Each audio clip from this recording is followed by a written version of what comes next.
Hi friends, long travel போகும்போது lemon rice புளியோதரை தான் எடுத்துகிட்டு போவோம். ஆனால் அதுக்கு சைடிஷ்ஷாக தேங்காய் துவையல் வச்சு சாப்பிட்டா சூப்பராக இருக்கும். பட் தேங்காய் துவையல் கெட்டு போகுங்கிற பயம் இருக்கா?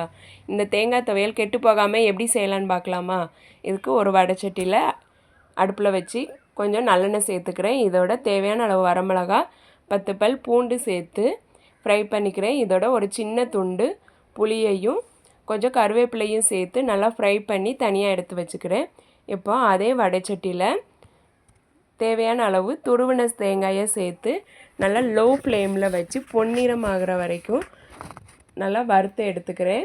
இப்படி வறுக்கும்போது அந்த தேங்காயில் உள்ள தண்ணியெல்லாம் நல்லா ட்ரை ஆயிரும்.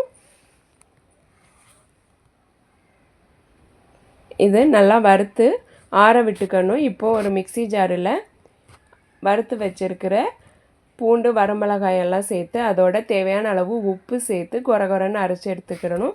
இதோட வறுத்து வச்சுருக்கிற தேங்காயும் சேர்த்து நல்லா ஃபைனாக அரைச்சி எடுத்தால் சூப்பரான தேங்காய் துவையல் ரெடி. நீங்களும் இந்த மாதிரி செஞ்சு பாருங்கள். தேங்க்யூ.